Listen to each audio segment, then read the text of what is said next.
not feel right.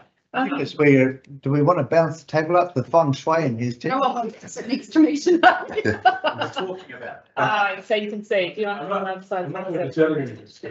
I just want to let everyone know, so no one wants to be my friend, that Roxburgh Pool won a gold medal in the Architecture Awards New Zealand in Auckland. melt it down and sell that gold. Yeah, we don't get any gold. We don't get any gold, unfortunately. But you know, Fun to like it. just that I'd let you know. It was very well received as well. Yeah, Very well received. yeah, pretty cool. All right. Right, you ready to go home? Yeah. Okay, we started with Karakia, the one that I know the best. Kia ora, te marino, kia whakapapa ponamu te moana, hei huarahi mā tātou I pune rā, aroha atu, aroha mai, tātou kia tātou katoa, pamie, huie, pai. Right. Kicking off today with rating and revenue policy. Ooh. Yes.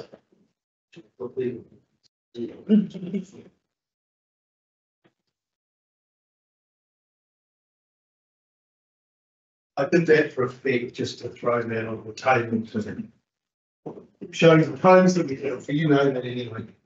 I was actually there to do that. Thank you, councillors. You've got me for an hour and a half to talk about rating. Not sure it will take that long, but it depends how interactive and what types of questions you might have to ask. So Wayne, can we have the next one? Yep. So I'm going to talk briefly about what we're going to cover today, which is rating for stormwater and post local water done well space. Looking at our current UAGC, which is short for Uniform Annual General Charge, to make it more useful. At the moment, as a rating tool, it's not very useful for us. I want to talk about rating fundamentals in relation to bid tax and Airbnb rate. That should be quite quick. I want to then move on to reserve balances and deficit accounting. And finally, the rating changes and differentials in the post-districtisation. Thanks, Wayne. So I'm going to go back to basics in terms of how we set our funding and the various parts of the Local Government Act. You may know this, so I'm just going to skip through it. And if there's any questions, please feel free to jump in. But for us as councils, there are basically three key financial sections that are contained in the Local Government Act of 2002 that we need to take into account. They are the section 100, which is the balanced budget requirements. There was a question at the last audit and risk committee meeting around balanced budgets. Section 101, which is the financial management section. And finally, section 103, which is the revenue and financing policy. So I'll talk briefly about each one of those as we go through. So thank you, Mike. It gets a little bit smaller, but I'll provide a copy of the presentation as we after this. So section 100 is broken into subsections, but section 100, subsection 1 is a local authority must ensure that each year's projected operating revenues are set at a level sufficient to meet that year's projected operating expenses. So the principle to start with is they say, if you've got a bunch of expenses that are used to provide a service, you must fund that from revenue sources. But typically with government, they contradict themselves in the next space, which is section 102, which says despite subsection 1, you may set projected operating revenues at a different level from that required by the subsection, if the local authority resolves that it's financially prudent to do so. And then there's four things that you must consider, and you must consider the estimated expenses of achieving and maintaining the predictive vision service. I'm not going to read all of it, but B is the projected revenue available to fund the estimated expenses. C is the equitable allocation of responsibility for funding the provision and maintenance of the assets throughout the year or throughout their useful life. And then D, the funding and financial policies adopted under section 102. So basically what that's saying, yes, you must set your levels of revenue to cover your expenses, but where it's not financially prudent to do so, for argument's sake, where you are funding long-term assets such as water, buildings, roading, that sort of thing, you can use other mechanisms. And that's where your debt comes in. So what it's saying is under normal circumstances, you should fund depreciation, for argument's sake, and put that aside for future assets.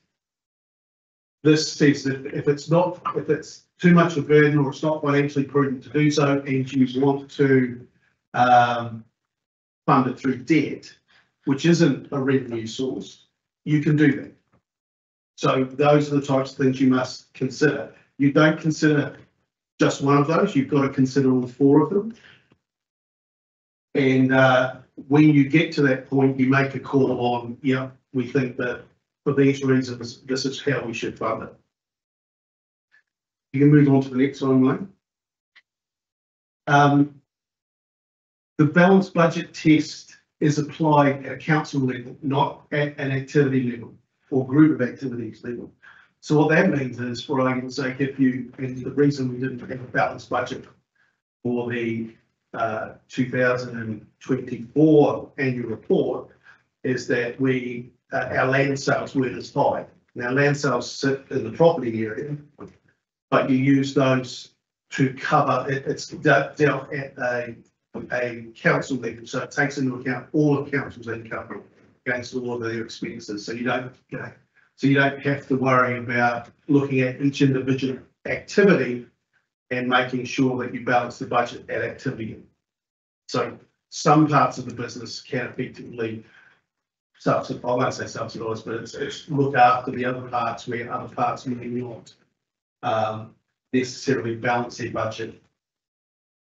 And does that get sorted out in the following financial year, or how does that get? Well, that's the part of the LTP process that you then, if you're looking at an activity or a group of activities, you might say, so if you pick roading, let's take roading. Roading, under normal circumstances, if NZTA subsidy wasn't involved, you would have to fund depreciation to make sure that you've covered off and you put enough money aside for future work. Because the NZTA subsidy kicks in, and most councils have made a decision, and I talk a little bit about that, it's on there, most councils have made a decision to stick with the NZTA funding. NZTA funding doesn't necessarily equate to our depreciation for our capital side. So you end up with a budget that doesn't balance in that space, and that will continue on as long as you rely on just spending enough to get the maximum NZTA subsidy. So the roading guys would have put in a claim for the next 3 years that has been assessed by NZTA. They've come back and said, no, we're not going to give you that much money. We cut our budget back to spend to match that. Depreciation we don't, because that's our assets that we're depreciating. So you end up with a gap that will continue on for as long as you keep that policy in place. Some councils, not many, turn around and they fund the difference between what NZTA say what will give us and the plan that they had, and that's what we call unsubsidised roading. Yeah. And that is more about balancing, you're balancing your budget more than if you're just relying and sticking to the NZTA. So, but the legislation does require us, given 100 subsection 1 and the exceptions in 100 subsection 2, you should be looking at funding your expenses, which will include depreciation. Now, depreciation is what we the accountants call a non-cash expense. You don't spend any money to claim depreciation, but depreciation actually reflects the reduction in service of the asset that it's coming off of, and you should be putting some money aside now for when the asset needs to be replaced in 5, 10, 20, 30, depending on the age of the asset, well into the future. So with that depreciation, where does that sit now? Like, does that sit in specific silos? It should do. We tend to, if you take water for argument's sake, we fund renewals through depreciation. So we work out what the difference on our renewals and we rate for that, and we pretty much spend that. Yeah. But we don't fund all of the depreciation because there's, you end up with growth assets or levels of service improvements. We don't tend to fund that, and there'll be other bits that we fund those things out of debt. So funding depreciation through rates can be replaced via funding debt, and that's what 101(2) talks about. You have to consider all of those things, and then you might say, well, we don't want to fund that out of rates. We actually we need to borrow for that, and that's how we fund it. We still fund it, but it's not a revenue stream as such. Has that not been our problem?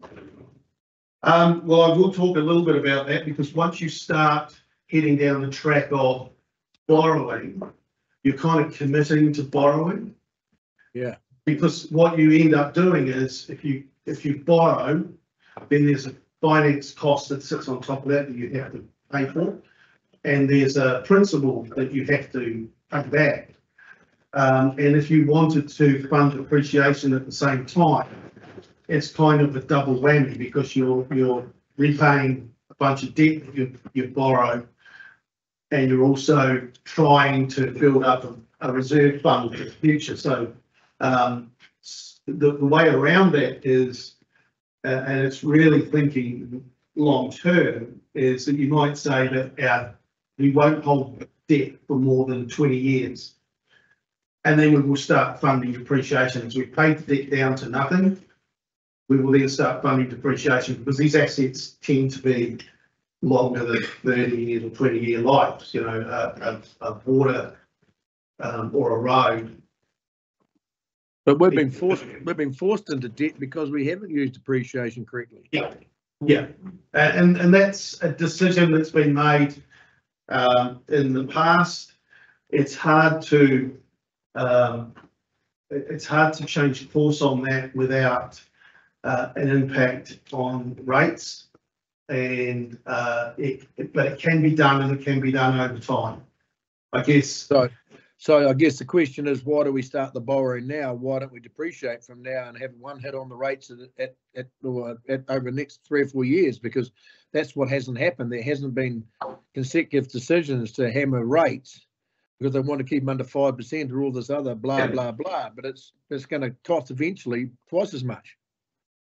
Yeah, as I said, the decisions, and they are political decisions by nature, in terms of we want rates to be at inflation or under 5 or whatever, when in fact what in the purest sense of the word, purest sense of the situation, you would take a 9% for argument's sake increase because your depreciation's gone up. What we've actually faced probably over the last 3, 4, 5 years, and my team would correct me if I'm wrong, we have had significant increases in asset values. That flows directly into the depreciation that is calculated. So if you have a 20% increase in your asset values, that's a similar number to your depreciation. And if you're talking, if you're talking $15 million worth of depreciation, and then you add another 20% on top of that, that's a big number in terms of we are funding depreciation, therefore the rates need to go up by that amount to cover it. So it's a rock and a hard place in respect of some of those costs. Some councils have started very early in the piece. My previous council that I worked for in the early 2000s funded depreciation on their assets and had a sizable chunk of money sitting in there for when they had to upgrade their water scheme. So they've only just gone into debt and they've not had it for a long, long time. But they've had the funds effectively sitting in the bank to be able to do that. And that's the choice that's been made is we wanted to keep rates down. We haven't been able to fund, not wanted to fund the increases in depreciation going forward due to the revaluation changes. We picked to borrow. And that's a choice that's been made. To back out of that will take time, and it's got to be the long haul if you wanted to do it. I'm not going to talk about that here. That's an LTP kind of conversation over the next 10, 20, 30 years, which is coming up obviously. So we will be talking about that, but that's not on my presentation for today. So they talk about financial prudence. Yeah.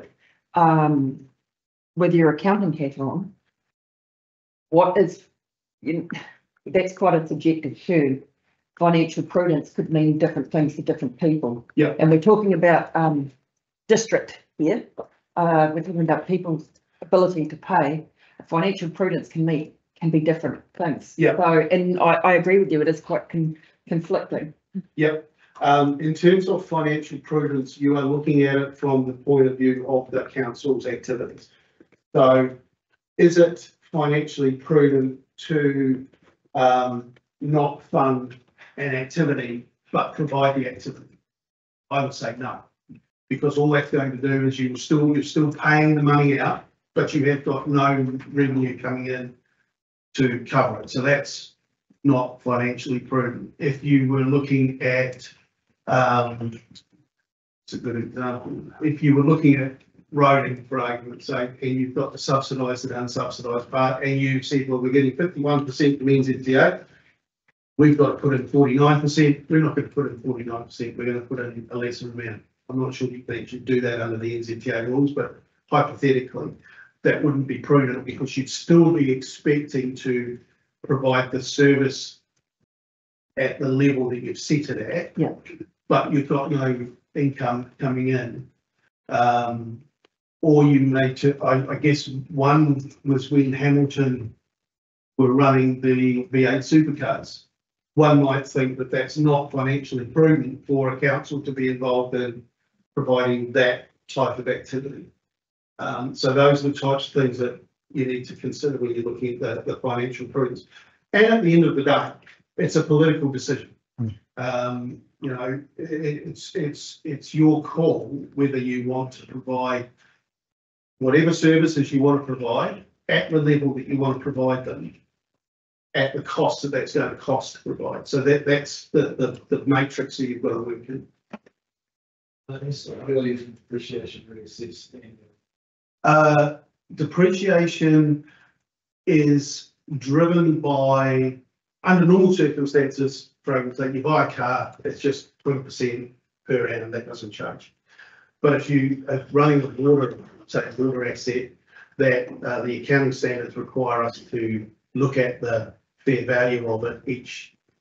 Well, we do an assessment, and sometimes that assessment says, no, there's no change, let's and then you'd have a revaluation every 3 years. What that means is that you get an expert in to look at what it would cost you today to replace the assets that you've got in the ground.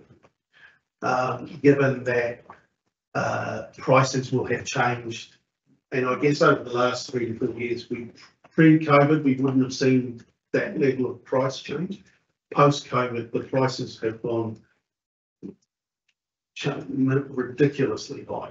And what that does is someone assesses the value. So the asset still is lasting the same, in theory, should last the same period of time. It's just costs more to replace it. So the depreciation, or the value goes up, but then the depreciation is recalculated on the new value.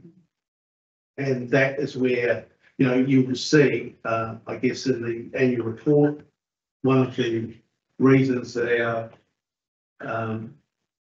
we didn't make as much money is because that depreciation went up and we hadn't budgeted for it by the time the annual report for the last year had come. So yes, it does impact, the depreciation can change, but it's mainly due to revaluation changes. And it's a big asset, so it'll be 3 waters, roading, buildings. So we do that now, I guess it's every year, Donna. Yeah. As prices start to level off and that we don't see as bigger changes, what we might see is a move back to a more 3-year cycle of revaluations. But I'm probably not expecting that. Maybe next year, maybe the year after, but we've had to do one pretty much every year because the prices have changed so much. And that does, as I say, drive the level of depreciation. But we're caught in a rock and a hard place there, because if you take water and take the activities have gone up inflation at 30%, some of that could be profit gouging in companies, whether it be a pipe company or whether people we deal with, and then the government go and change the regulation. We can't depreciate quick enough to catch up on the speed at which the cost or the rules are changing. Yes. But then Hold on a sec, Julie's going to respond to that.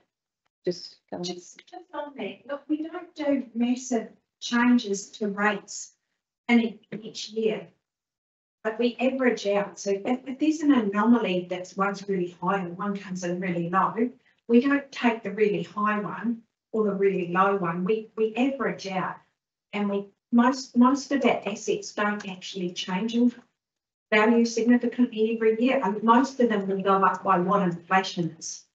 If the value's going up, it typically is because we've got new assets, not because the existing assets are suddenly being valued in a much higher rate. So there's not big fluctuations because it was a tight market that year and price gouging might happen. But we average that stuff out so that we don't have huge variations up and down. But then even with that, we're going to go up because the replacement will always go up. Inflation has been quite high in the last couple of years, so costs have gone up.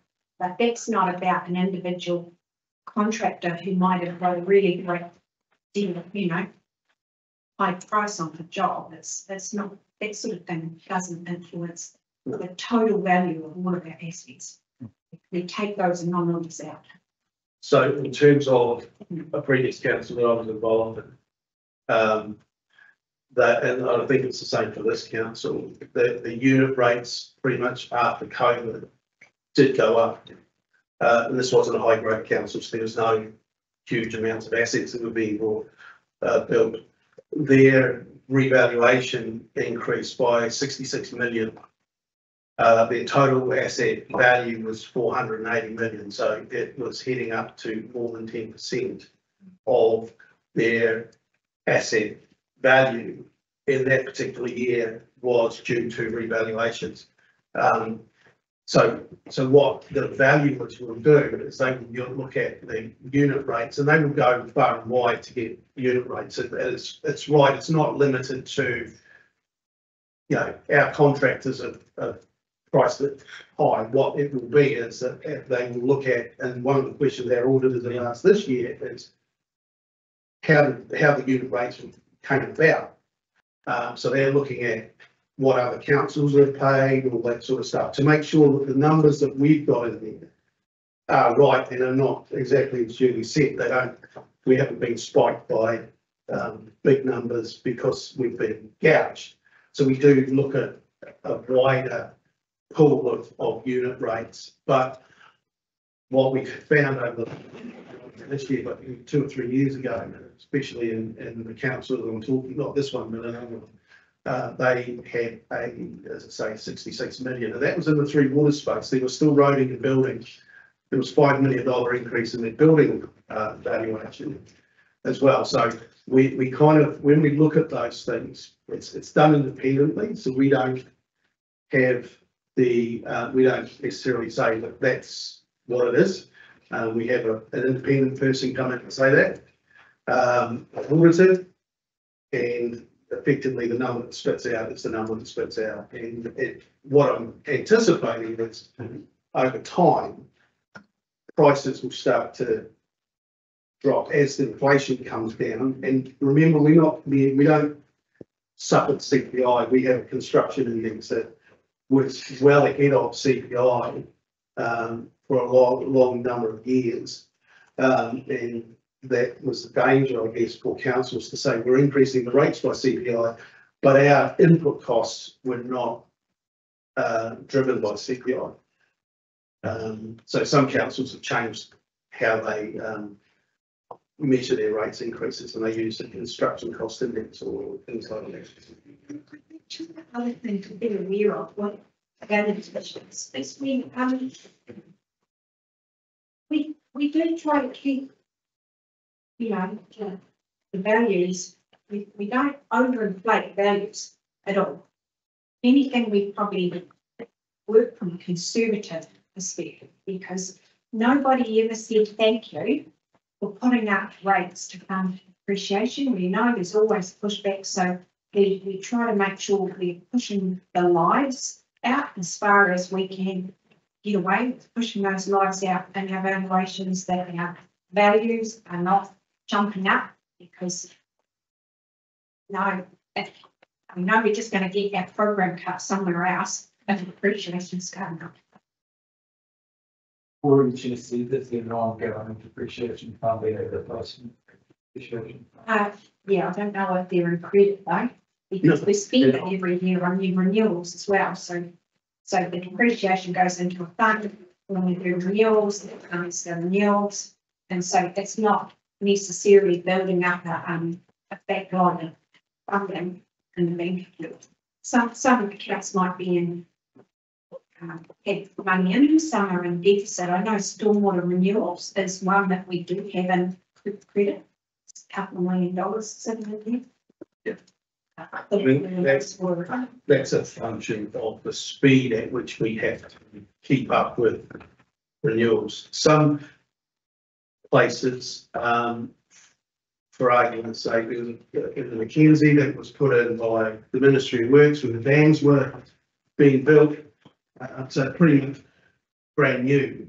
They don't have to spend as much on their asset base right now, but there are other places that are much more mature in terms of their asset age, and they, like us, are trying to keep up with spending on the renewals that we have to spend on. So it's pretty much dollar in, dollar out, and the year that we get the dollar in for our capital spend. So there is no building of a fund, but that's part of that is because we're not fully funding 100% of the depreciation. We have chosen to fund. We have other mechanisms. DCs for growth, they fund part of that. We'll borrow to fund part of it. So that and what we've done in the past is we've actually spent ahead of money coming in, so we have deficit accounts. That's what I'll talk about that further down the track. But I'm not proposing any changes, significant changes to how we fund appreciation yet until we've seen what the 10-year numbers have done. But happy, actually, if it's something the council want us to consider, we will go ahead and look at that. If that's something you want us to start moving away from debt to more depreciation. But, you know, I'm not going to cover any more on that. But if we did look at that, you've got two different things happening. Your depreciation account and credit will generate interest, where your borrowing incurs interest. Correct. Yeah. So Yeah. we could have the benefit of the internal interest on a debt depreciation account. And maybe we should be only debt funding the difference between what we depreciated for and the actual cost. Well, okay, that's a discussion that, more than happy to do some investigating in that, but, and that might be something that, because this LTP effectively is only going to go another 2 years, that gives us a bit more time to start looking at how we might move away from our current situation to being a bit more refined in how we fund our longer term assets. So I've talked about the NZTA space where you may not fully fund depreciation, which would lead to a contribution towards an unbalanced budget. So there are spaces that you can do it. And the prudent side of it would be, yes, that's acceptable because your other funding source has said that this is what we want you to spend on your roads. So it can be done. If you can move on to the next one. So section 101 talks about, this one's quite interesting. I found this interesting because again, it's contradictory, and then the courts got involved in it. So there's a couple of bits of case law that kind of set the picture for this. So so section 101A says you must manage your revenues, expenses, assets, liabilities, investments, and general financial dealings prudently. They love that word, prudently, and in a manner that promotes the current and future interests of the community. So that last part introduces the concept of intergenerational equity, which simply put means that each generation benefits from investment should contribute to the cost of it. And I hark back to funded depreciation. That actually does exactly what that last paragraph alludes to, because depreciation in a year talks about the reduction in the value of, or the life of that asset for that particular year. So all of the users of the asset, be it water scheme, be it a road, be it a building, have contributed to the reduction in the life of that asset by its use during that year. So year on year, depreciation, and if you get new people coming in next year, they are contributing to the benefits of the investment that has been put in place by previous generations. So that's how they would contribute to it. The normal running costs don't contribute to, but the replacement further down the track, that is how funded depreciation would impact that intergenerational equity. So next one, thank you. So section 101(3)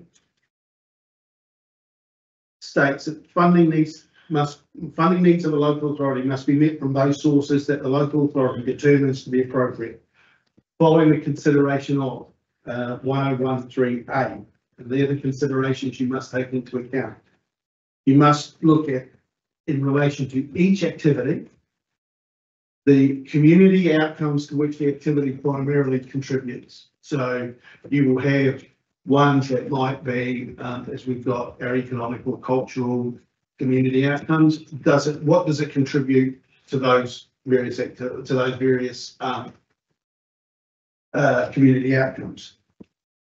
How the distribution of benefits between the community as a whole and any identifiable part of the community individuals. And if you look at, say, libraries, the community as a whole benefits from having a good quality library, because what that does is people are attracted to the area, they like using those services, but not everybody within the district uses those services. So you might target the users of that service as well as the community as a whole. So you can start to see that you can build a bit more of a platform and target some of these costs at the various groups that you want to.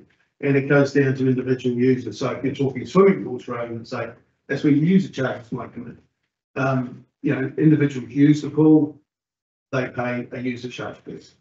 But there is a overall benefit to the district in having good quality pools.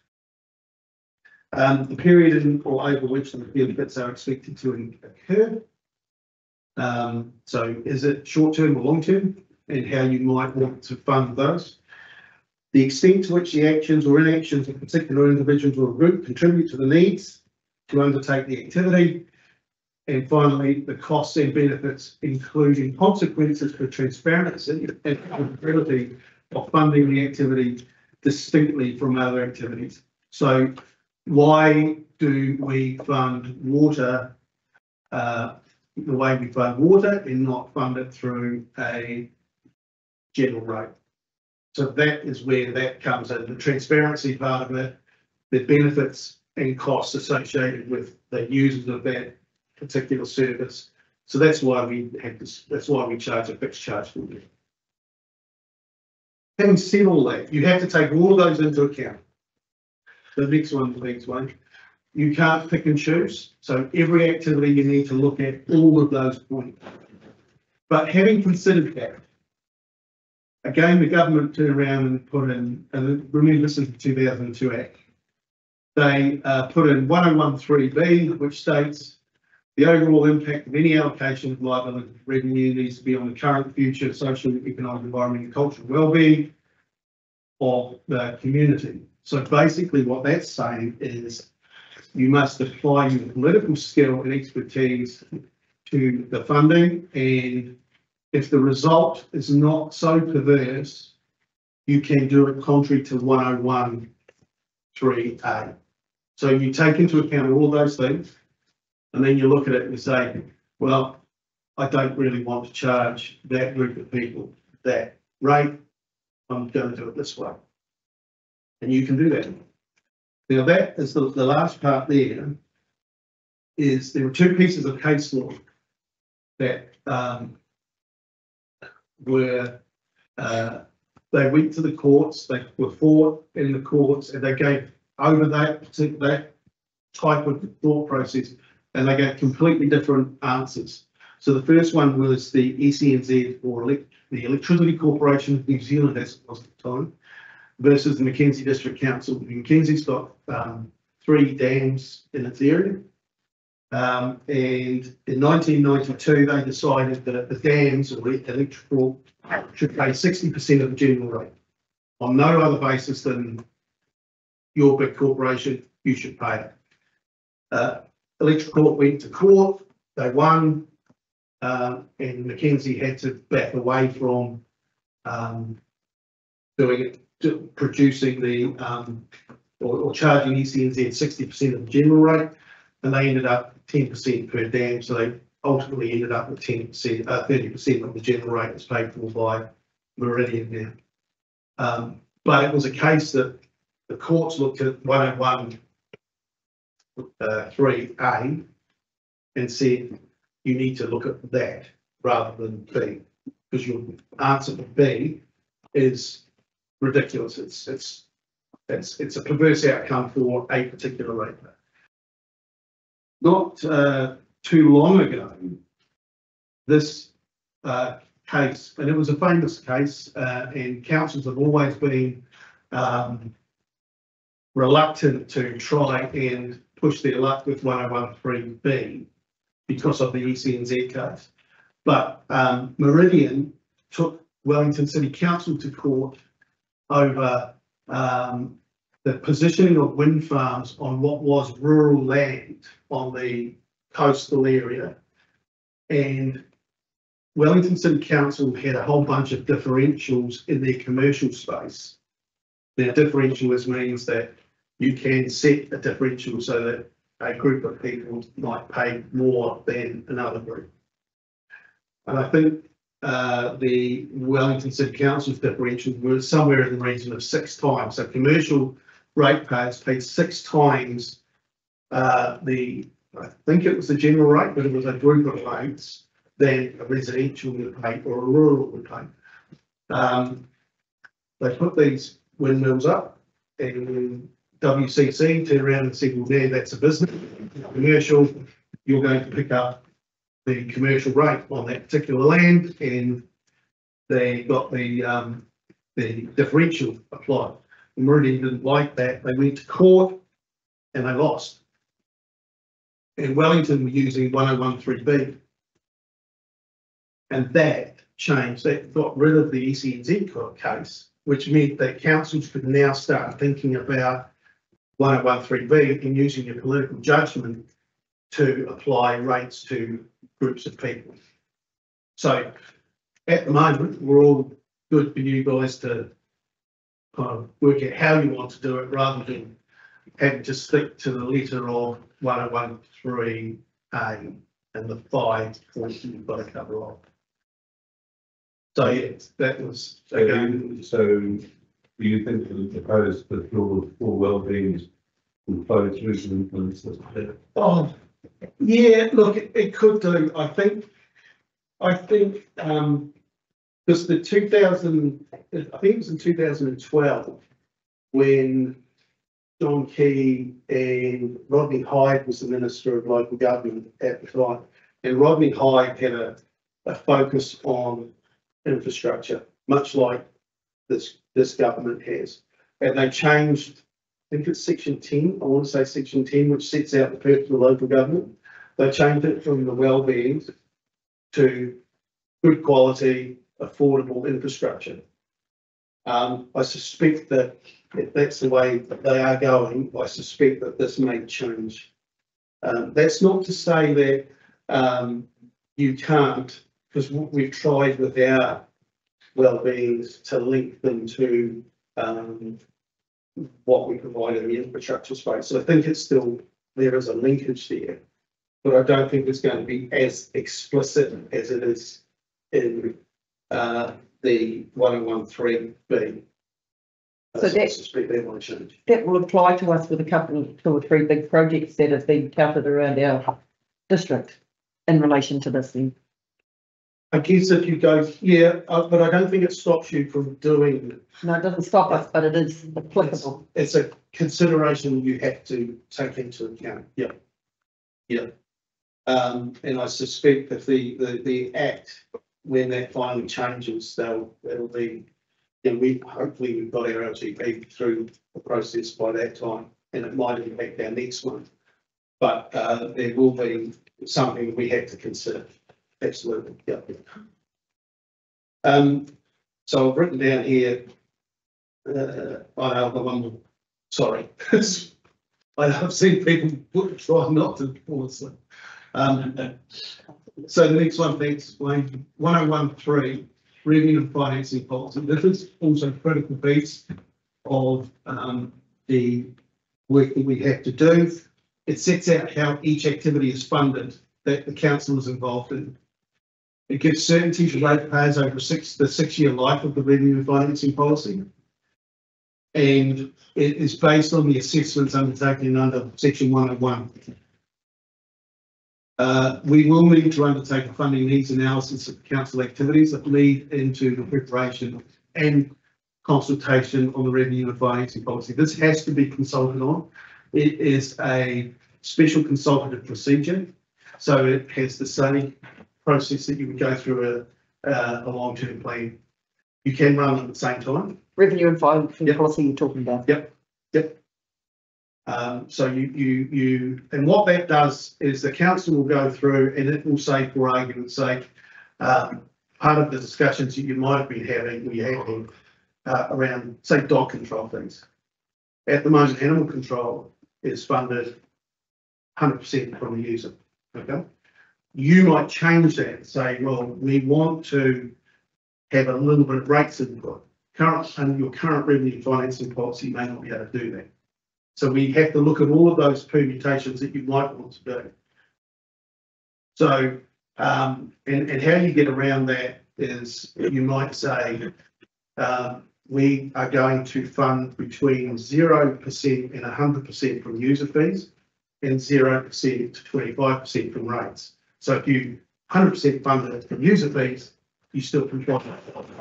If you said we're going to go from 0 to 75 and 0 to 25, you have to do 75% funded from user fees and 25% funded from rates. So it gives you a bit of flexibility, but that's the type of thing that we would need to go through, and the council would need to be happy with the kind of splits as we've kind of got them. Is that where the striking of development contributions sit? No, that's another policy, but that is something that is required by statute if you have DCs. It's development contribution, financial contribution policy. So you've got to. And is that a 6-year cycle as well? Just No, we redo that. We have been doing them at a 3-year cycle. We're going to shift to a 1-year cycle because of the rate of growth. Yeah. And we can check in annually on growth, and we can also check in annually on project costs. okay. Yeah. Okay, that's good. So that was just it. Just kind of came out of that. And the other thing, and Tom Lucas is coming in to talk to us about development and financial contributions policy. The other thing we're also looking at doing is when we assess them, because at the moment DCs are assessed at 224C at resource consent applications. So if you need to sit on your consent for 4 years, our costs have gone up. Yeah. So we're going to look at maybe actually being able to readjust them to the actual charge when they get 224C done. Paul, in terms of the consultation on the revenue and financing policy, would it be preferable for it to be tied with the LTP or as a standalone? It would still be a standalone, but I guess if you went and said we're going to do the revenue financing policy before Christmas, for argument's sake, so you do that, you go consult on it. Then there's another bite of the cherry that people might have through the LTP. Whereas if you do it at both at the same time, they are distinct documents, absolutely. But if you do them at the same time, effectively people are only having to deal with one, the whole package effectively, and you might not necessarily have 2 bites of the cherry. Now, the reason I say that is that when council that I was involved with did theirs when in the 2016 type time, they were worried that a large user was going to have a crack at the revenue financing policy, and they'd have the same crack through the long-term plan. So you're dealing with it twice. We're kind of October, you probably wouldn't get the consultation out prior to the LTP going out. So I would suggest that they can be run in parallel. They are still separate though. So people will be so they'll be dealing with the revenue financing policy in terms of submission, and they will be dealing with the LTP in terms of submission. But they'll be separate. So when it comes to council will deal with the financing policy first, and you will make whatever decision and changes you want to make then, which may flow into the long-term plan, and then you will do the long-term plan after the revenue financing policy, because that's a fundamental document that supports the long-term plan. Would there be any implications if, say, substantial changes were made to the revenue and rating? The revenue financing policy. So Which then would that have implications if you'd already gone out with the LTP in that consultation? Yep, it would potentially. And you may pick animal control. You know, currently you're 100% funded. It's not. Shouldn't say it's not big numbers. Lee's going to correct me if I'm wrong. But you might turn around and say we're going to fund 25% from rates, and you get submissions saying no, we want 50%, and you think that that's a good idea. That will impact the long-term plan, because when we have to change the rate requirement for animal control from 25 to 50, which has a rates implication, Yeah. certainly does, yeah. Can we still do that? But the truth be known though, is that in all the consultations you do, you'll put out a proposition and that proposition is what you have budgeted for and your numbers are against. But, you know, you might put out 20 propositions and the community say, we don't like 19 of them. You agree to that. We can change the numbers anyway. So nothing's set in concrete.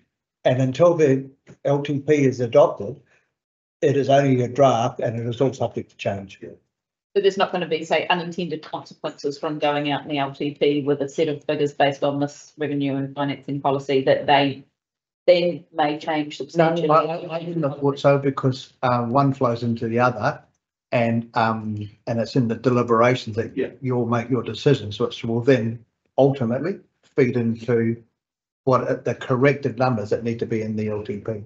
And that should be based on the feedback you get and the decisions you make. So I mean, ideally, we would go earlier with the revenue and financing policy to get it out of the way. Because exactly what you said, if there are significant changes, but having said that, and as we go through the revenue and financing policy to get it to a draft to the council for consideration to go out to consultation. Prior to that, you would have had a look at our funding needs analysis and said, yeah, actually, we agree with that or not comfortable with that. So all of those things would have been changed before. So I would suggest you'd be fairly confident of how you want to fund the activities. That then would go into the draft LTP anyway, because you would be basing it on that. They would both go out. If there were significant changes that you suddenly wanted to make, and it might be around districtisation, that's a good discussion point. You may want to change, because people now have had a chance to gain, this is your 2 bites of the cherry effectively. They may come back and say, how we don't do that anymore. You've then got a decision to make whether you do that or not. But as Chief Executive said, it's all still draft until you make a final decision. So you can do it. Long-winded way of saying it, but you can do it. Perfect. You're confident. So yeah, the last point there is that you guys need to determine the mix of revenue streams to fund individual activities. And that's when you might say, well, we're going to bump up user charges, we're going to reduce rates, we're going to increase the rates, but usually we're not, whatever. So that's the legislative framework. And I will just briefly stop and ask if there's any questions around that. And you have asked questions as we've gone through. So apologies for it being a little bit dry, but it's the law. It is dry. So if there's anything else you want to ask in respect to that, I don't know how I'm going to time, Wayne. It's 25 past 11. Oh, okay. Sorry, guys. You'll put these slides up anyway, eh? Yep. In our folder. Yeah, I'll see them on too. So if we can move on to the next one, where we get to start talking about the rating tools and how we can move things around a little bit. So currently we have 3 rating tools, which is land value. And that actually benefits the urban areas as the rural land as a high proportion of the total land. So if you're in a rural situation, most of your value is tied up in the land. Whereas if you are in an urban situation, that's not the case. A lot of your value is tied up in land, certainly, depending on where you are. But most of your value would be tied up in the capital value, which is your land plus your value of improvements. So that's your building. So when you take into account adding a building to a farm, the proportional change is not that high. Now, if you've got some of these bigger high country blocks, they'll have $20 million capital value, $20 million land value, they might only be adding another $1 million to that value because of the value of buildings on site. Whereas an urban situation will have a land value of 300,000-400,000, depending on where you're at, and it might have a $600,000-700,000 house on top of it. So it's a higher percentage of value. It changes the proportions effectively between the rural side of things and the urban side of things by the use of capital value. Does that make sense to everybody? Cool. And then you've got a fixed proportion. It's $1 per property, which is in application of UAGC or our library charge or our waste minimisation charge that we charge across the district. It benefits larger and higher value properties, and I don't know where it's like that, but it doesn't benefit those on lower value properties because it's just a fixed charge, whereas variable charge will be in proportion to the value of the property. The constraints that we face, our UAGC portion, which is any charge levied across the district-wide, so it can be a targeted rate, which is the library's rate, or the what else do we do? The UAGC.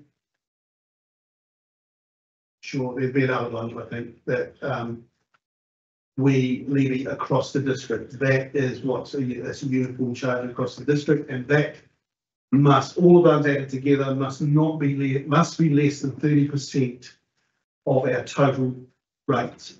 It does exclude water supply, wastewater, and most of the solid waste rates, because the solid waste rate or bin charges, for argument's sake, is charged on an area that can get the service. Not everybody can get the service. But there is another part of that waste that is waste minimisation that everybody pays. So that forms part of that UAGC calculation. So we could go up to 30% of our rates and charge them as fixed charges. We're currently sitting at 9%. How does that tie in with other councils that are similar to us, that 9%? It's like there are some that scramble every year because they're at 28-29%, and they have to make sure that they do stick below that 30%. So some have gone right up to the wire, whereas we do have a high proportion of fixed charges, but not everybody pays them. That's the difference. That will probably change. I don't think it's going to hit 30%. We'll do that calculation once we talk about the districtisation part of it, because that means it's now spreading across the district. So, sorry, go Nigel. It's interesting that the language that's being used though, so when you talk about benefits and whatever that word is, that's really a misnomer, because you're offering a service and you say, right, we're going to charge everyone paying amount of money to fund that service, and we have a progressive tax system. It's got nothing to do with the ability to actually pay it. Well, Reflected in those out of land out of the where the house is. but it can, because you have three options in terms of your rating, the ability to rate. And the two progressive tax, because it is a tax on level at the end of the day, that's what makes it. I mean, the only other entity apart from the government who can levy a similar way. But if you charge based on land value, right? So if your land value is high. Sorry, I'm just talking about within the fixed. Yeah. So I'm not talking about the other two. Yeah. Well, I guess you have to look at them all as a package. So the benefits to a higher value property is that their land value is a lot higher than anybody else's. But we've already excluded those two options. We're saying now we've got Here's a service we're offering. Yeah, that's what you've done in the past. Yeah, absolutely. But you now have to think about with districtisation, how those rates that were charged at the water level are now going to be charged at the district level. Well, there's no argument. You just basically serve. But what the options that you have, and Up to 30%. I guess that's not being talked about yet, and that's what I'm trying to trigger the conversation, is more about the options that you might have for, and it's not necessarily about fixed charging, for argument's sake, because if you take your last rates increase of 18%, which impacted urban areas by a lot more than 18%. On average, it was 18, it was a lot more. You may have been able to manipulate where the incidence of rates sat if you could change how much fixed and variable charges people pay, for argument's sake. If you reduce your fixed charge, that pushes the incidence of rates onto higher value properties. If you increase your fixed charge, that reduces the incidence of rates on higher value properties. So there were mechanisms that could have been put in place. I don't think we had them last time, but you could make changes to them. So I guess what I'm saying is, because it's to be fair, it's a sledgehammer used to crack a walnut in terms of who pays for what. And it does rely, as I said, 1013B relies entirely on your judgment as to how you want to fund these things. But you may have had the opportunity, and I'll talk a little bit about that further on, to move the dial a little bit so that it wasn't such a big impact. And I know that most of that came from the water space, the three waters, and that was a big change that was made.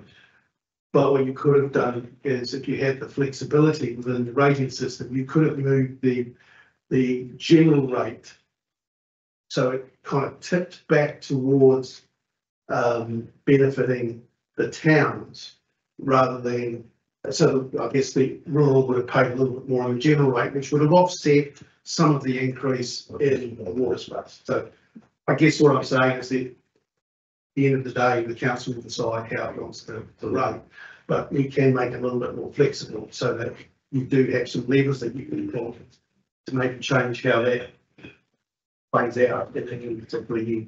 Does that mean we could use the same policy year on year to smooth some of those things, like where we see, not just in this last one, but previously, rural properties swinging, up 20%, down 30%, up 40%. Those sort of year on year drastic swings. Yeah, you can, but it will require a change, which I do talk about in a couple of slides. And so I'll get to those. Part of that, though, was due to the 3-year cycle of, the revaluations of land, and so, as we saw in the Roxburgh region, land values increased significantly over a period of time, and then 3 years later it gets whacked, so that's where you see some of those anomalies play out. And I guess personally, I've seen enough of, and it's quite funny because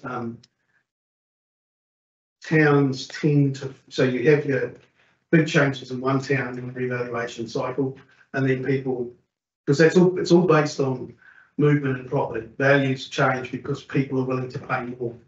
So, one town, people think it's these, and then they go and they buy heaps. I mean, if I'm talking about Grey, Blackball was that particular thing. Blackball was a small village. Land values were $20,000. That was what it was based on. And people were buying properties in Blackball, sight unseen from Auckland, and they were paying $200,000-300,000 for these properties. Which, when QV came along, they've got all of that data. Blackball's property values increased by 238%. So the incidence of rates shifted from other parts of the district to Blackball, and they had a massive hit. Now, councils could take one or two positions on that. The first one they can say is, we need to adjust for that in our rates because we don't want rates to go and move that drastically. Or they can turn around and say, well, the values are what the values are. QV determine the values. If anybody wants to sell their property, they're going to make the profit on the values. Should we be worrying about how that value has impacted rates? It's a cleaner way to do it because what you're actually doing is saying, well, that's a QV problem. That's what they've done. We don't get involved in any of that. Or you could, and what that does then, it gets you into that cycle of, well, if I adjust for this anomaly this year, I might have this anomaly next year that I've got to kind of counter.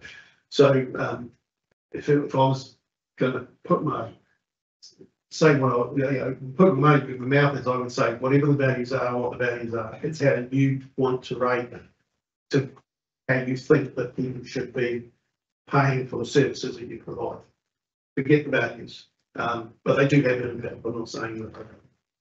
So at the distributisation discussions, a lot of the community turned around and said the way we're rating is broken.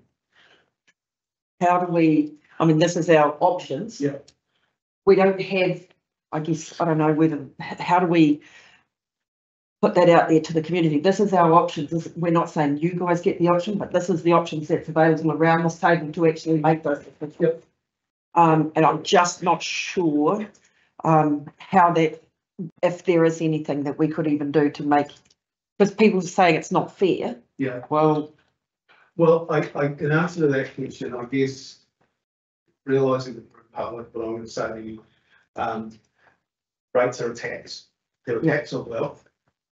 That's fundamental as it gets.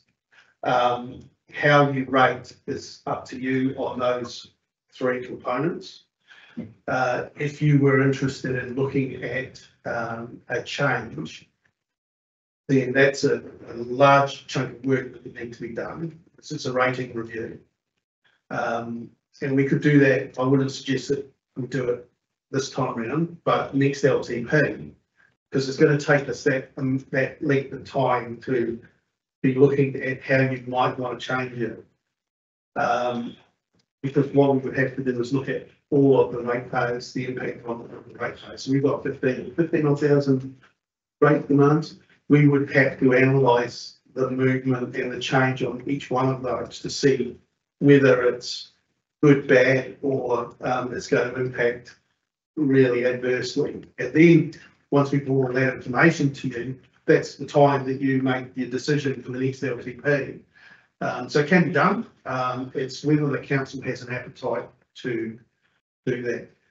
When they say it's broken, the problem that you've always got, it's those three components. You don't have a lot of room to move out of them.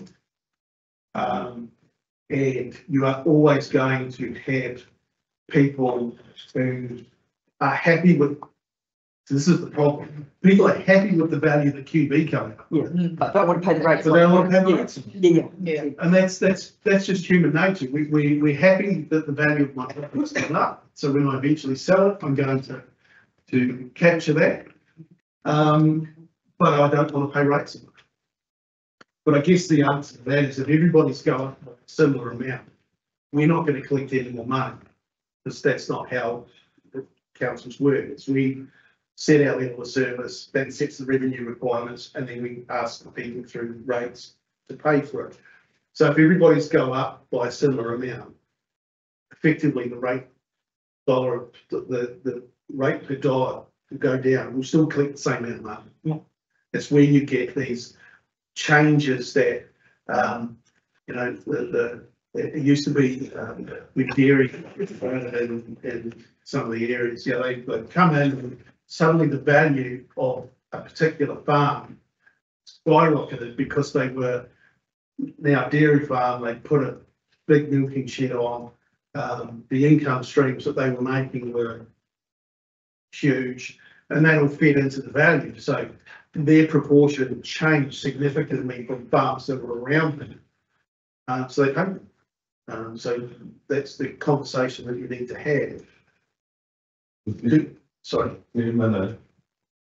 I mean, I would argue this council, that 9% is currently charged under the UAGC, well, it's just low. And now with digitalisation of the service, that's the area that should be an example. Yeah. Which is simple time equity between one ratepayer and another. We should, that percentage should be in that for a certain percentage. Like the most we can do it. And that's a conversation that the council needs to have. Absolutely. Yeah. And the stuff that I'm talking about. Sorry, that mitigates just what you were thinking about, and those two variables. Yeah. Man. Yeah, fixed charges tend to flatten out the curve, variable charges tilt it. So, yeah. Next one, Wayne, this is going to be the first one where I ask about rating changes. So currently, I ask you to consider giving us direction on rating. So currently it's funded for the targeted rate, district works and cost toilets based on capital value, which also funds unsubsidised roading and public toilets. It's levied across all rateable land within the district. So this is a variable rate. The more property, the higher you value the property, the more you pay. Local water done well is going to require us the water activities, and I guess stormwater as well, June, to bring things this. Yeah. So we're going to have to ring fence the revenue coming from or stormwater, and in my view, and again, I'll throw this open to the council to have a conversation, it would be appropriate to remove stormwater from this rate and to create a targeted fixed rate, much the same as your water and your wastewater, and charge that against those properties that benefit from reticulated stormwater disposal systems in the district. So that's going to shift the burden of rates more from the rural areas more into the urban areas. So if you go to the next slide, Wayne,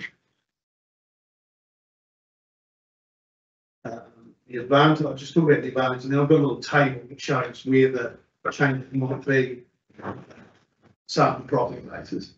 So it will give us the ability to comply with local water done well very easily because it's a fixed charge. We know that all of that belongs there. There's stronger linkages with who creates the need for the service. So it satisfies the requirements of section 101. It does, if you're in rural space, it reduces rural contribution. And it does allow, if we go down the track of a CCO or a regional CCO, for them to take responsibility for building in the future. I'm not saying that that's where we're going to go, but if we wanted to separate out our water, sewer and stormwater into a CCO, they can just bill per the same that they would bill water and wastewater. The disadvantages is that future surpluses in stormwater, because it's collected with rating, the rate that you charge, so if we're charging a rate for stormwater or unsubsidised rating for public toilets, all those three activities can use any surpluses that are generated across those activities to fund things for them. So you could use a surplus from stormwater under that current rating structure that we have to fund public toilets, because that's what the reserve, that's what the rate was collected for, therefore the reserve can be. So what, from a council perspective, it means that future surpluses are put aside for stormwater and they couldn't be used for anything else. That's not a bad thing necessarily, but it takes away something you currently have the ability to do. And the exacerbators are not being subsidised. So this whole concept of we're getting a subsidy from a rural space farm, high country farm unit, probably only never uses stormwater reticulation, with their kids mate when they go to school or whatever, but very rarely do they use it. They're not subsidising anybody else, so the cost sits with the people who are effectively using the service or getting the benefits from the service. In the urban area, do larger properties produce more stormwater? You can, yes, that's, So as, we'll have to be careful how we word it, because, we have stormwater, some, like, the likes of mostly does have a reticulation system, but it has whole heap ditches that will maintain it. Yeah. We have to think how we word it, and what the areas are, but no, they don't, larger properties don't go to stormwater, and they're probably draining better on their storm property than a small lot that's covered in asphalt.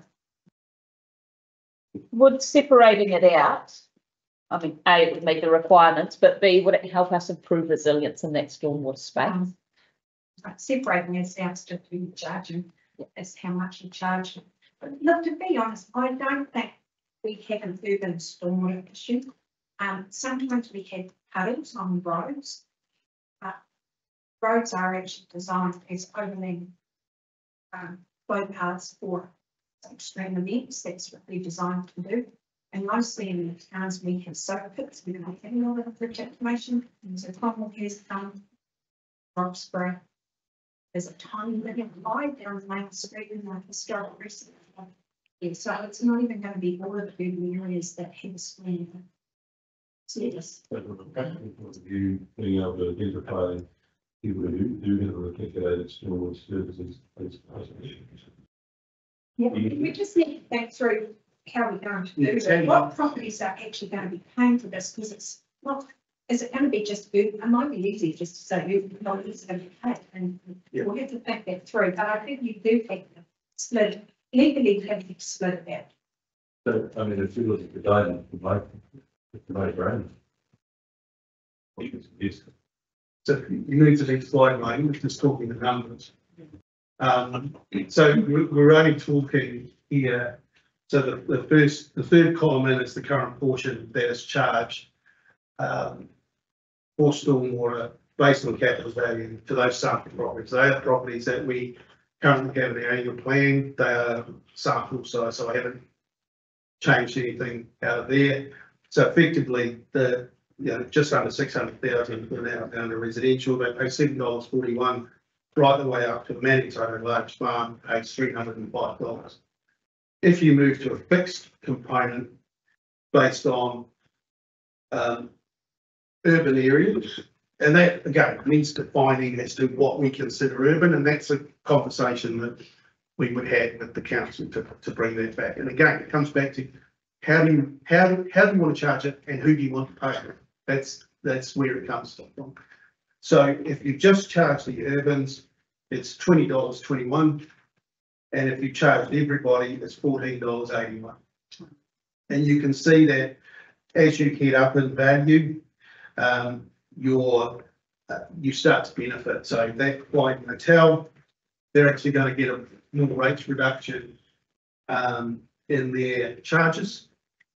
If we just go urban, and they'll get a little bit bigger if we go across everybody, and it goes right the way up to your farm. So effectively, the break-even property has a capital value, including GST, of about 1.69 million for urban area and 1.18 across the district. That's where it kind of breaks even in terms of how you charge it. And then below that number, people pay more. Above that number, people pay less. But it's maximum $50 that you're talking about to comply with legislation. So I think that it's something we should look at. So the rural being subsidised. We're not making a No. decision. We're just getting. But you can give me some direction. We move on to the next one. And this is the UAGC. This is where you can start to unlock your rating tools. This is what I was talking about at the beginning of the conversation around rates. So legitimately, technically is a combination of a fixed portion being the UAGC, which currently this year is $121, and a rate in the dollar on land value. And that's currently after the difference for dams is 0.1421. So for every dollar of land value, you'll get charged 0.1421 in general rate. So Section 15 of the Local Government Rating Act allows council to set a UAGC, and we've set it based on a rating unit. You can set it on a separately used or inhabited part. I think we'll move away from that as a conscious decision. And what that might mean is that, for argument's sake, a building owner who has multiple tenants, we could charge multiple UAGCs on that because it's separately used or inhabited. Whereas what we currently do, we do it on the rating unit, so we get one UAGC. So it's just the number of ratepayers that are paying. It can be either a general rate or a targeted rate. So we set a uniform general charge of 128, but we also set a targeted uniform charge of $122 for libraries. So that uniform charge goes specifically to running, paying for libraries. We can't use it for anything else. Currently, the UAGC in terms of the general rate funds democracy and other amenities. So the council is paid for out of the UAGC. And what that actually means is that if the cost associated with running the councillors, your fees, that sort of stuff, doesn't change by much. Everything else that does change has to be paid for out of the variable rate. So what I'm suggesting or asking for direction today is whether it's an idea worth, that's the next slide, worth investigation to uncouple the funding of specific activities from the fixed portion of the general rate. No, too far. And fund those activities from the overall general rate being both fixed and rate in the dollar. So what that does, if you're of a mind to have a look at that, that is where, if you're not paying for a specific activity, what you can say is, I want to, because the rates are working out this way, I want to reduce the UAGC to $100. Push some of that cost out to rate in the dollar, or you could go the other way and bring it back and say, well, I think $150 is what should be the amount that UAGC is levied at, which reduces the variable charge. You can't do that at the moment because your UAGC is just paying for your fee, So you're saying to uncouple it and That's right. I'll just. give you more options to be able to say what you're spending. you're not changing. So what I'm actually saying is the UAGC and the rate in the dollar would be used as a general rate, Right. to fund all of the things that the general rate funds. Yeah. It doesn't matter whether it comes from a fixed portion or a variable portion. It's just general rate. And what that allows you to do as you go through your deliberations is move that fixed portion around to either, and this is where if we had this ability at the last rates change of 18%, it wouldn't have changed the 18%, but it might have changed the higher than average that some people will pay, and kind of brought the line back down to a more level.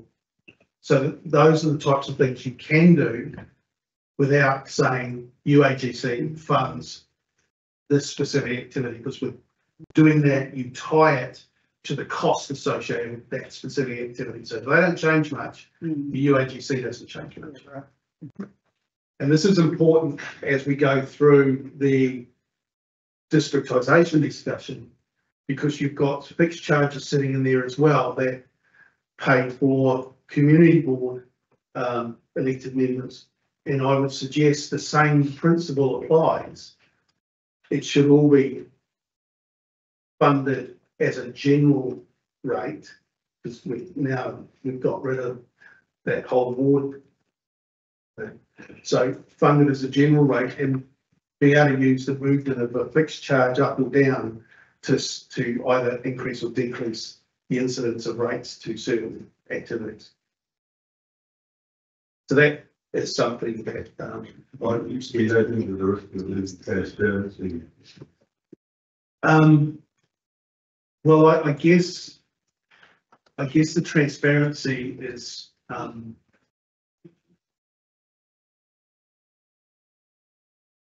get where you're coming from, because, you know, everybody should pay toward democracy, certainly. But rates are not necessary, as I said, that's where I come back to that. Sledgehammer to crack the wall. Administratively, but. Answer.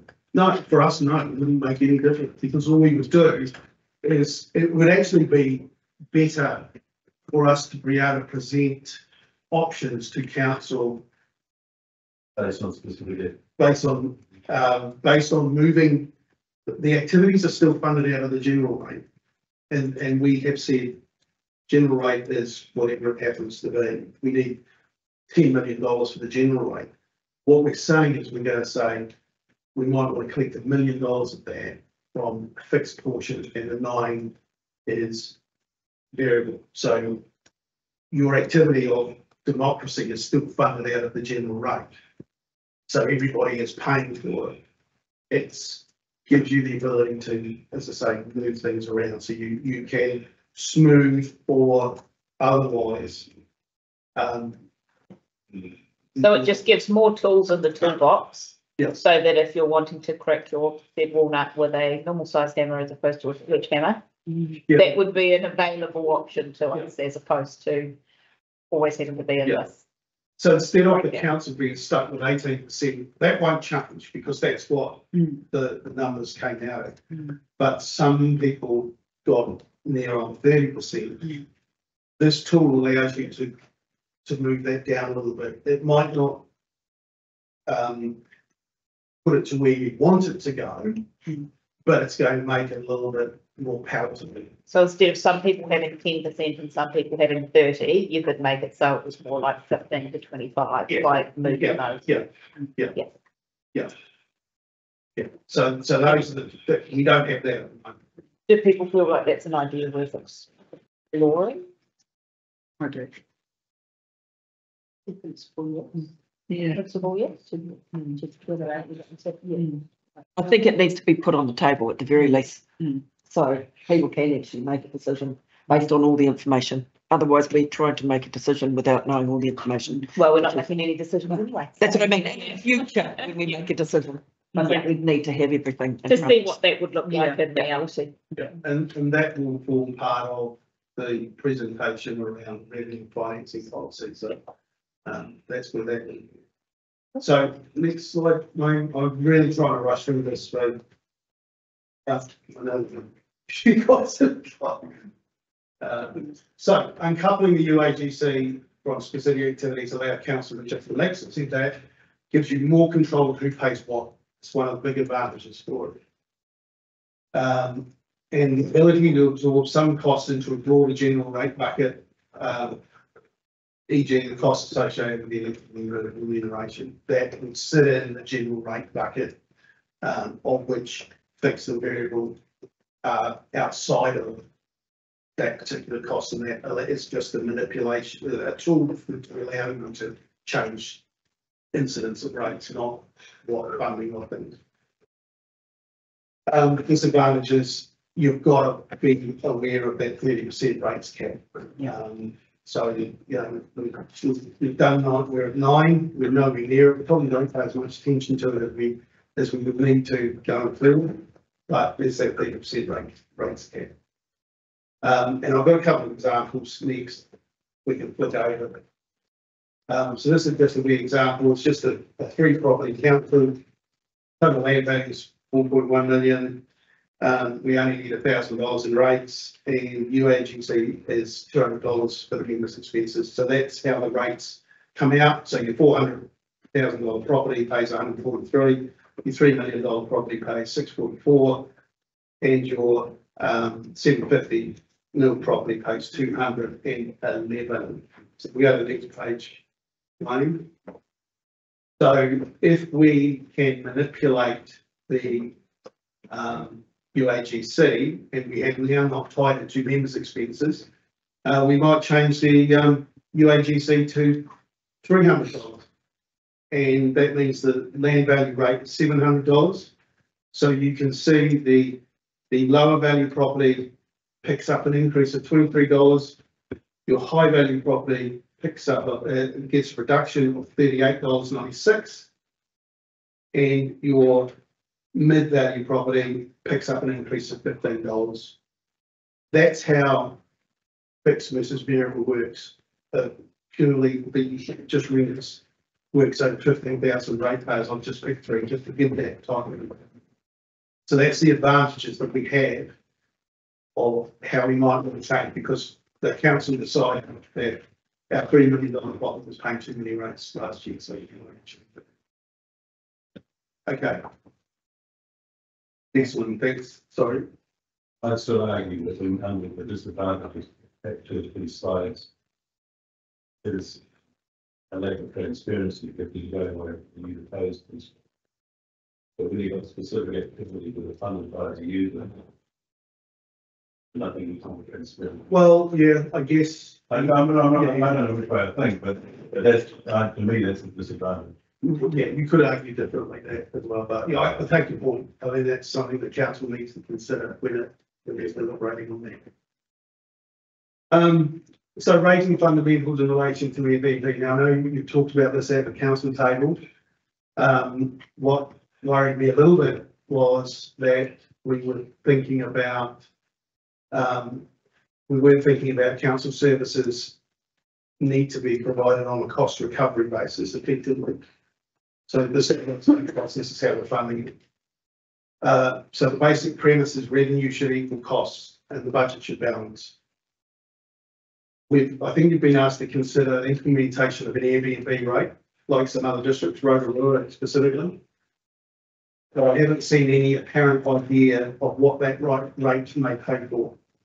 Whether it's new money that's going to be coming in to do new things, or whether it's just money coming in, so we're building up a pot, or whether it's a change in how we're funding things. So we're moving away from our current funding mechanism to more of a Airbnb bed tax type situation. So all that is a page to highlight that you need to be linking cost with revenue, not this is a great way to get more revenue. So when it comes back up again, that's the type of thing you need to be thinking about. And the direction that we received from council through the paper was that the work, well, we know work done on this in time for the 1st of July 2025.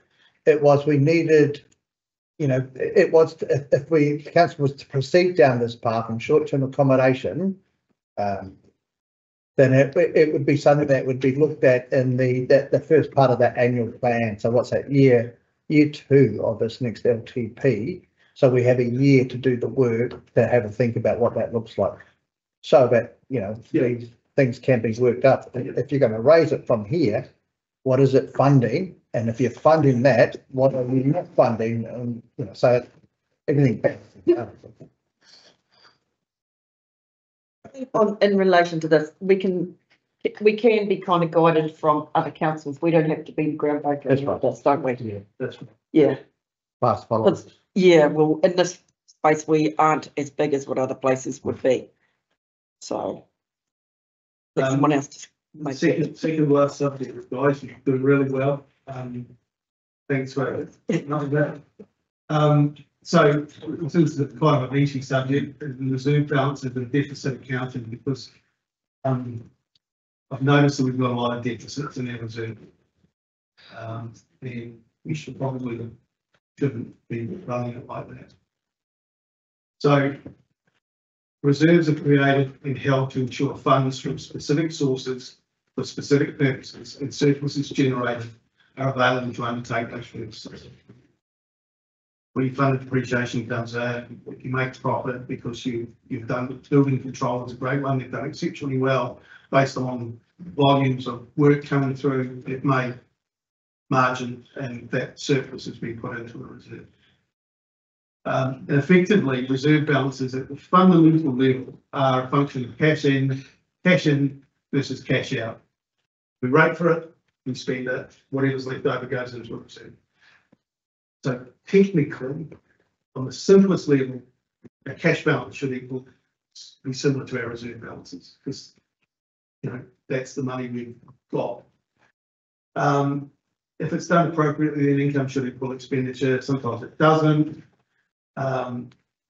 We have, in most cases, there are two types of reserve: an operating reserve, which is your day-to-day, yearly, this is what we do to provide the service, versus your capital reserve, which is this is what we do to fund future assets. So that's what capital is. And in the case of Three Waters and Roading, we kind of use a further one, which is development contribution. So all of the DCs that we collect and the spend against that technically goes into that. So we do separate the growth component. Next one, please.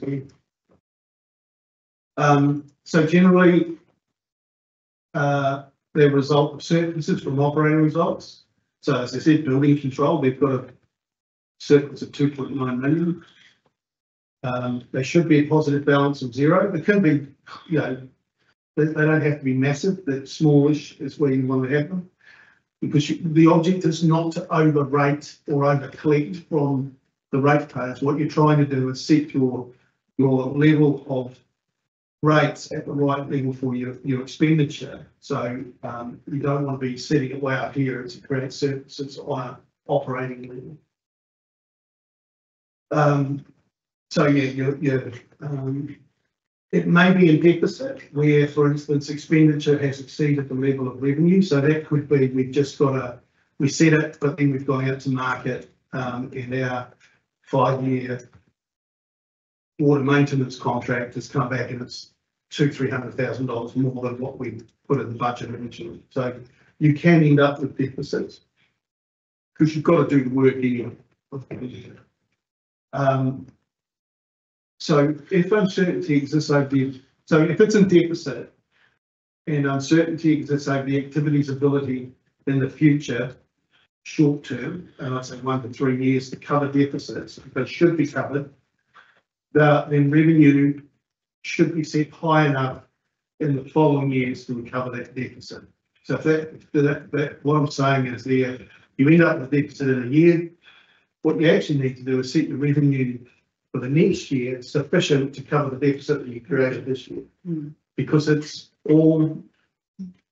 a cash flow equation effectively. So you've spent more than you actually had, so you need to recover that, and you're impacting your cash level on a permanent basis. Again, if action is not taken on these deficits, they tend never to be resolved, and they do reduce our cash balance. So I'll talk a little bit about that. So some activities by their nature have operating reserves, e.g. solid waste funding, that's user charges, and waste management and collection charge rate. It is inappropriate to lump this with anything else. So what that comes back to, you collected it for this purpose, it's got to stay in that reserve, and it's used for that purpose. Next one. Then we move on to capital reserves. So they're generally the result of funding a capital program. Three Waters renewal, for argument's sake, they can be funded from debt or they can be funded from funded depreciation. Under normal circumstances, the timing of the revenue versus the spend may mean that the account goes into deficit. So our depreciation may say we've got to fund X, but our spend, because we come to the point where this particular asset needs to be replaced, is more than what we've got in the reserve. So we spend what we've got. That can go into deficit because we know in the future we are going to put the money back. So we're effectively spending a little bit ahead of the revenue coming in. So if it's a reserve and it's going into deficit and it's likely to be beyond the short term, so again, 1 to 3 years, it probably needs to be supported by debt. So if we've got a spend that we know that we're not going to recover, the Cromwell Memorial Hall is a classic case in that it needs to borrow 20 million, something like that, just round numbers. And that was to be funded from land sales, but the land sales are not likely to occur in the short term, so they're more likely to occur in the medium term. We've supported that through debt. And what will happen is when the land sales occur, they'll repay the debt. And that's how that works.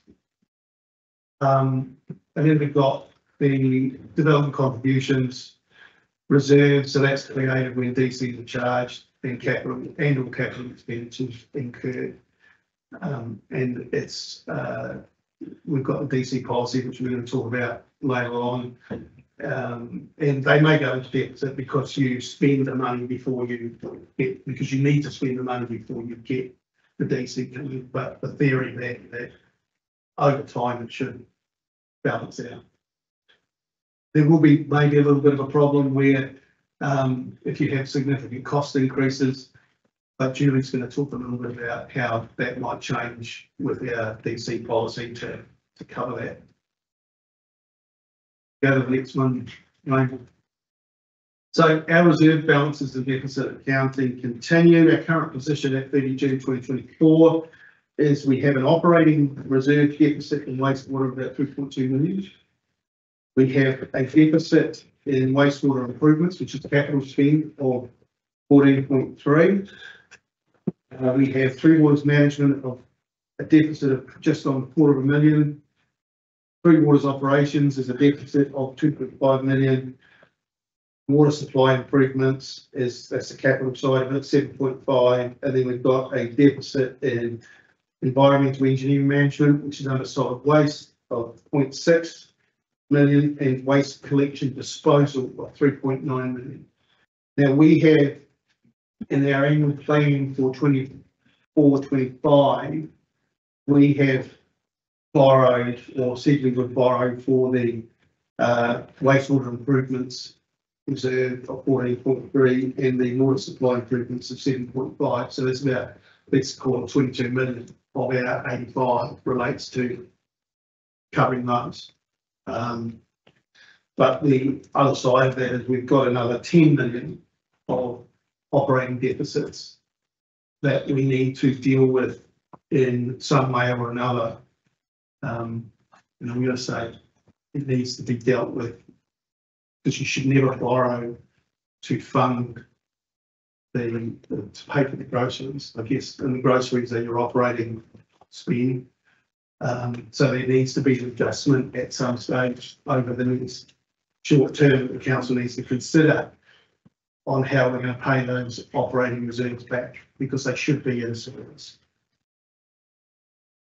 A disadvantage for the water, wastewater and solid waste is that their rating is targeted and you can only use.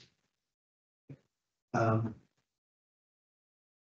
that actually means that we have spent $10 million in cash that we haven't had a revenue stream for to cover. So that's what I'm saying. Our cash balance should have been that much higher if we set the revenue coming in. Which is, I guess, another 5% on rates, isn't it? 10 million, 20% on rates. Yeah. It's another 20%, sorry, not 5%. Oh, it's going the wrong way. Yeah, I mean, that's Error in a year. how that happens is, you know, given that it has happened, I'm not sure that it's happened in 1 year. Donnie, would you? So it's happened over many years. So I guess the solution needs to be thought about over more than 1 year because you don't want to hit the ratepayer for 20% just to. And just like we might want to just go back and look at the last couple of years because I'm not sure we were in a transition environment. And so strategically going into deficit was a better situation for even than handing over cash. And so sometimes decisions were made because of that in mind by council, but you know, I know part of that equates for the operating reserves $600,000 of that will be for the our sludge costs last year. We should be averaging the airline down. Yeah. We'll try to average that out and continue paying so that we recover some of that. And then there might be also be some costs related to storm damage and occasions where we might have decided to fund it from the deficit rather than use the emergency reserve that we have actually for that activity. So we might want to just put it on. We therefore got them. Yeah, I think, also, the council has made decisions due to the increases of inflation sort of contracts, which does affect your operation. And while we're making decisions to, forecast increases, there are forecast budget changes, they do also have implications on your reserves. So that's something that happened last year, so your insurance increased, and that's not for implications, so we're going to. And so those out of budget decisions impact your reserves.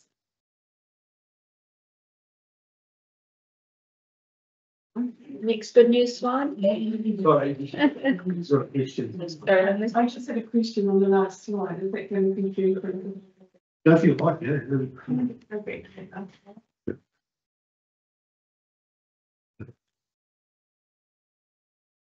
There's lots of contributions. The last one. Yep. Then a proportion of the cost will not be recoverable for the developer. Why? Okay, because that's what Julie talked about in terms of when VCs are at the levy, but the level of DCs are based on when the resource consent is granted. Yeah, we can talk about this Yeah. in another presentation Yeah. after lunch. So do you want? Yeah. I just put their option and think I can make a greater profit. Well, we can't make a profit. Yeah. No. No, then, yeah. Yeah. Do you want to pack that for the next, yeah. Yeah, it's based, it's a timing issue, and once it's set on the policy, but Julie's got that covered, so. I think the important bit is the 10 million that we've got, yeah. No, you're fine. The 10 million in deficits, that effectively that's an overdraft that we currently got, and we need to be, I've said quite quickly because I'm hard, I guess, but that's a conversation for the council. I mean, 10 million over 3 years would add 6.6% to the rates level, and over 5 years would add 4%. But that's a conversation that we will ask for guidance on. There will be LTP. It needs to be dealt with in some way.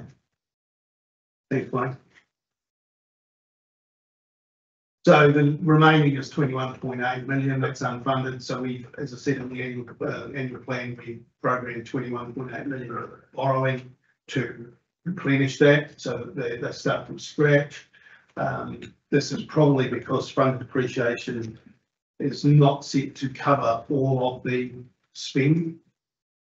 And we have just spent it. So any expenditure that is not classified as a renewal, the renewals are covered by funded depreciation, we tend to match that. Anything that's not classified as a renewal, nor classified as growth that is funded by DCs contribute to that deficit. So the annual plan 24-25 debt funded these balances, and it's effectively committed you to borrowing, because as I said right at the beginning, it's difficult to try and get into a position of funding depreciation and having to borrow at the same time, because you've done it's a double whammy. What I would suggest is that, as I said there, an appropriate repayment program needs to be in place to ensure the debt levels don't continue to increase at a rate that's unsustainable, given that there's a whole bunch of other stuff that the council wants to do. So once you've got your debt levels under control, if you were of a mind, and this is probably a conversation, probably 2 LTPs in the future, to start funding depreciation, that would be the time that you would do it. So your debt's under control, you pay off those balances, and you can then start funding the balance of depreciation if you wanted to. Next one, I think. So this is the districtisation stuff, which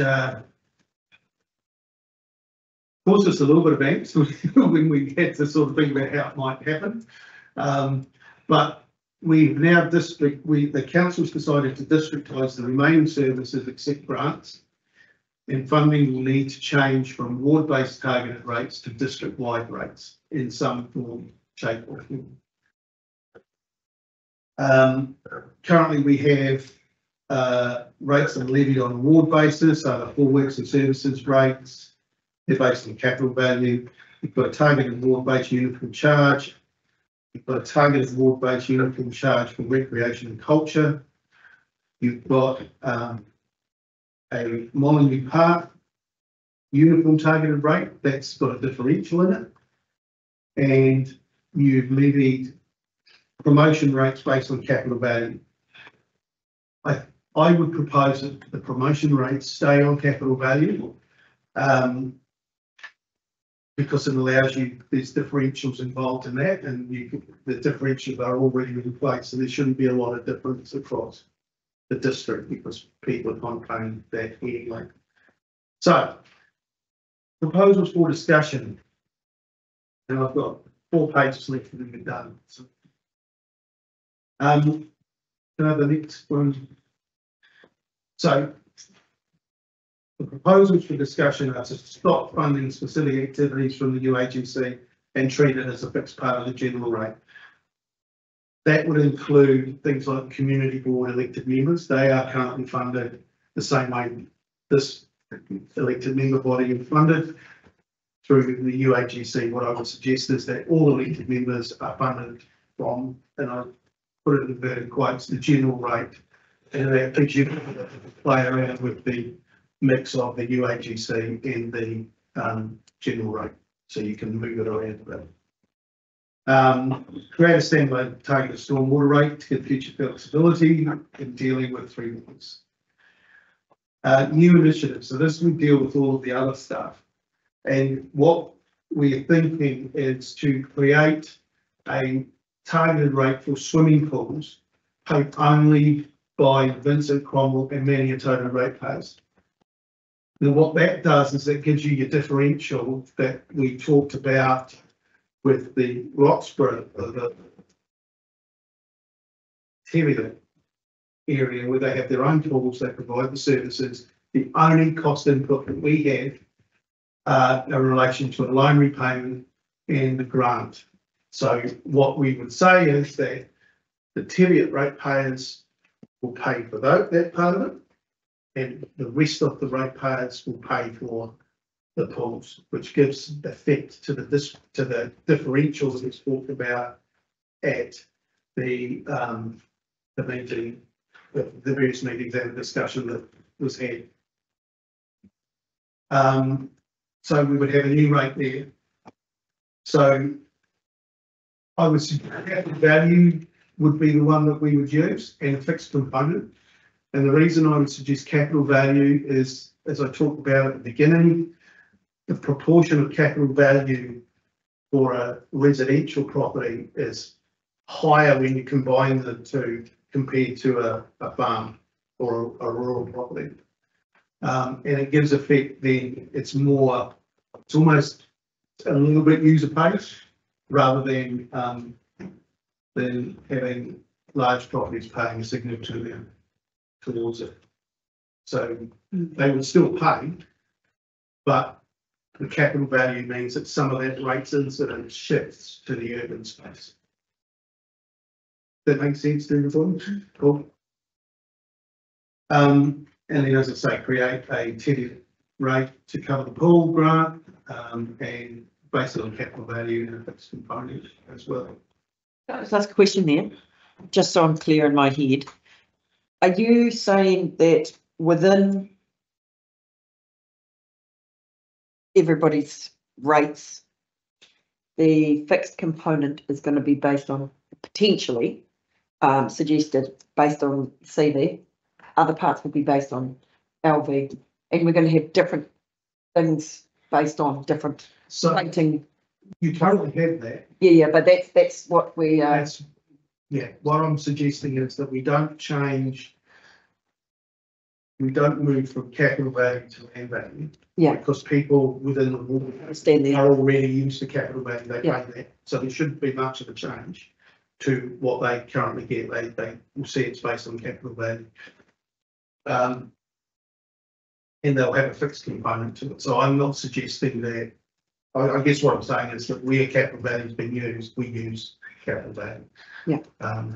Mainly because it's known. Can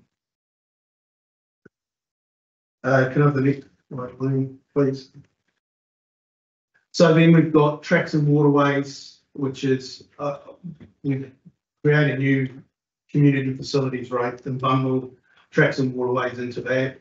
Bundle with Molyneux Park rate into that, so that gets rid of that differential. Just it's not much per rate payer, so it probably costs us administratively more to administer that. I want to suggest that we rename promotions to grants, so that it's specific for grants, because that's the bit that's the district part of it. I think we should retain the differentials that we've already got, so that the commercial operators pay more than the residential operators. And that's a good thing, because at the end of the day, someone who runs a commercial activity is actually 43% better off than a household. And the reason they're 43% better off is they can claim the GST on it and they have the tax deductibility. So there is a good justification for a differential. Bundle the recreation and culture and property components into new communities facilities rate. Bundle the balance of the works and services rates, which is the elected members, into the general rate. So this is a community board level. Bundle that into the general rate. So that last one is probably the only one that switches from capital value to land value. And that more aligns with the fact that it's not as transparent as just charging a fixed charge, but it's land value is more of a lever than capital value is. So effectively what we've been doing is doing away with, we have 61 rates currently at the moment. We're looking at dropping that to 38 by bundling them all into a bigger rating bucket. Last two slides are showing our current position. I will not go through that. It's just how we derive our revenue right now. It's 52.9 million in total. And the last slide is where we have made some changes to things like stormwater. You can see that's now separate under the district works and public toilets. I mean, I guess the question would be, if we've got district works and public toilets that funds unsubsidised roading, why isn't that funded out of the roading bucket? Why we have unsubsidised? I don't know. I haven't been here long enough to understand the history behind that, but it's roading, so why we need it? But it's still the same nature, is what I'm saying. So if you wanted to do unsubsidised roading, you can still rate for unsubsidised roading. I guess, why did it need that's something to think about as we go forward. Any questions? I know I'm not taking, look, you've got copies of that, take it away. Yeah, I've fallen around. Yeah, and if you've got any questions, give me a call, come in and see whatever you want to do. I'm more than happy.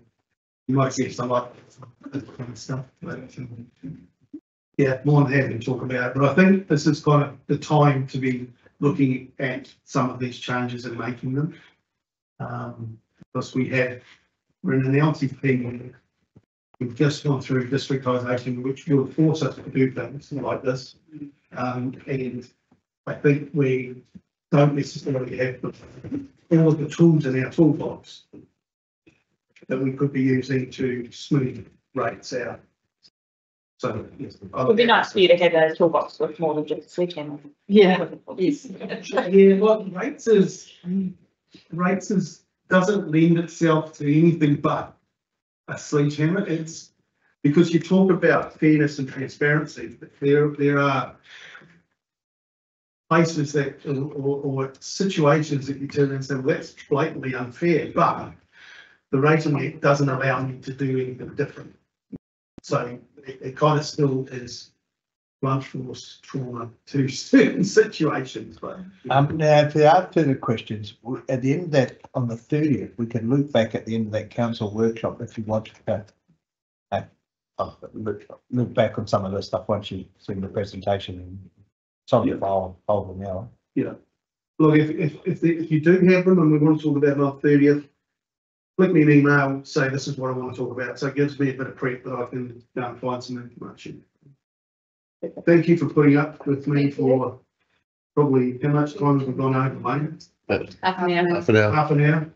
Sorry, guys. It's important, all right, the finances is important. Thank you. Thank you. Do you guys want to break for lunch now, which is ready, and then perhaps we could come back?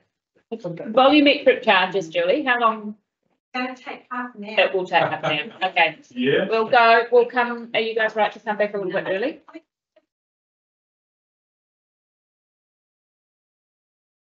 Okay. So, we'll go now and come back at 5 to 1. Perfect. Thank you, sorry, Julie. Yeah. Equal-